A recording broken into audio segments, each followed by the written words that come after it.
फिर भी उनकी नकली कागज़ की फ़ोटो घर में रखकर तमाम लोग उस पर फूल माला चढ़ाते, भाई पूजा करते। कितने लोग उनकी भी समाधि घर में या खेत में बना लेते, उस पर फूल माला चढ़ाते, दिया जलाते। महापुरुषों का स्कोप दायरा बड़ा होता, विस्तृत होता। वो एक घर और परिवार के लिए, जाति के लिए नहीं जीते हैं, वो सारी मानव जाति के लिए जन्म लेते हैं, सारी मानव जाति के लिए जीते हैं, मरते हैं, कष्ट और क्लेश उठाते। इसलिए उनको जमाना पूछता, इसलिए उनका चिन्ह बड़ी जगह में होना, क्योंकि बहुत लोग आएंगे। माता पिता के लिए केवल घर वालों को पूजा करनी, कोठरी में फ़ोटो रख दोगे। घर के बेटा बेटी नाती पोता पूजा करेंगे, पूरा टोला मोहल्ला गांव पूजा करेगा। अरे आपके माँ बाप है, आपको ज़मीन दिया, कार दिया, मकान दिया, कोठी, अभी आप पूजा करो, गांव को क्या दिया। लेकिन स्पिरिचुअल पावर महामानव महापुरुष समाज को देते। राम ने दिया, कृष्ण ने दिया, कबीर नानक ने दिया। आज उसी परंपरा में गुरु महाराज ने जमाने को दिया। अगर गुरु महाराज न बताते कोई ये भी नहीं जान पाता गुरु महाराज का किस जाति और वंश में जन्म हुआ, उनके गांव का नाम क्या था, उनका जिला कौन था। ये भेद तो गुरु महाराज ने इटावा जिले में जब काफिला लेकर गए भरथना में, खेतौरा गांव के करीब डेरा डाला तो खुद बताया कि भाई यहीं मेरा जन्म हुआ था। ये गुरु महाराज ने परिचय दिया, नहीं कौन जानता था।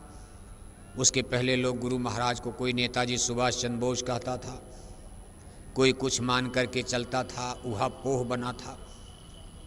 और इसी परिस्थिति में देखो 23 जनवरी 1975 को, 23 जनवरी 1975 कानपुर के फूलबाग में गुरु महाराज को नेताजी सुभाष चंद्र बोस के नाम पर बदनाम करने का उस समय की सरकारों ने षड्यंत्र भी किया था। खैर बदनाम तो नहीं कर पाए, ना तो गिरफ्तार कर पाए, गिरफ्तार तो बहुत बाद में के, जो इमरजेंसी लगाए। कहने का मतलब यह है कि गुरु महाराज अगर खुद न बताते तो भी एक झगड़ा हो जाता और हम लोग आपस में टकराते। गुरु महाराज जिस जाति में थे, कोई कहता गुरु महाराज तो इंदौर में पैदा हुए, कोई कहता गुरु महाराज तो हरिद्वार में पैदा हुए, कोई कहता गुरु महाराज हमारी जाति में पैदा हुए, कोई कहता गुरु महाराज हमारी जाति में पैदा हुए, झगड़ा हो जाता। कोई कहता गुरु महाराज सुभाष चंद्र बोस ही हैं, इस नाम पर भी हम आप गोल गैंग में बैठ जाते। जैसे आज देख रहे हो संगतों की क्या स्थिति बनी, अपनी भी संगत को देखो आप।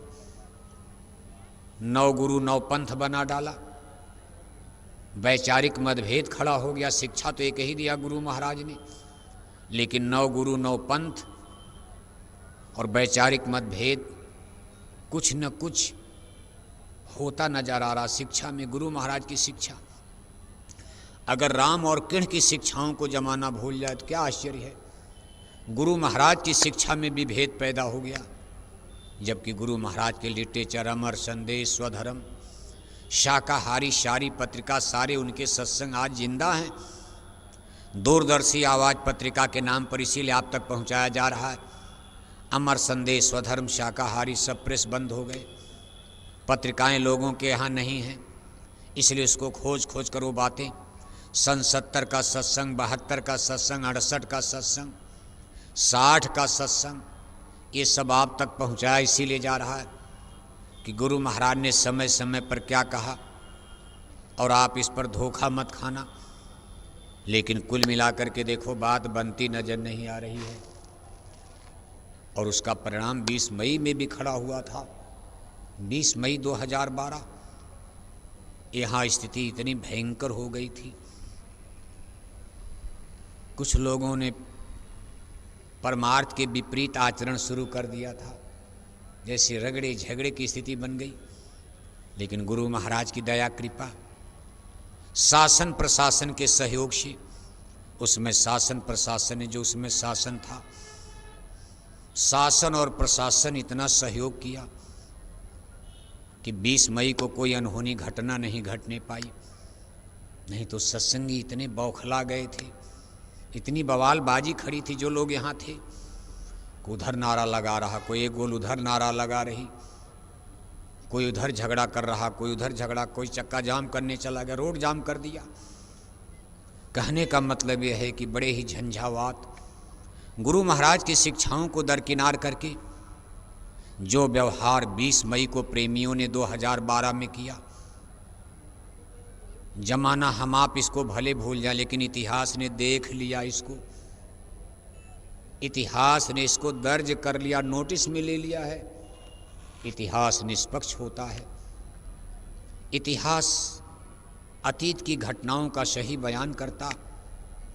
हम लोगों के माथे पर एक कलंक लग चुका है और उस कलंक को धोने का प्रयास किया जा रहा। प्रेमी भाई बहनों, इसलिए 20 मई ऐतिहासिक दिन है, भूलना मत इसको।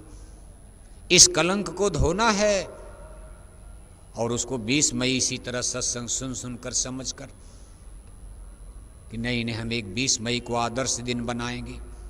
अब वो इतिहास में उसकी पुनरावृत्ति 20 मई की नहीं करेंगे। हम प्रेम का संचार करेंगे, संसार में लोगों में समरसता,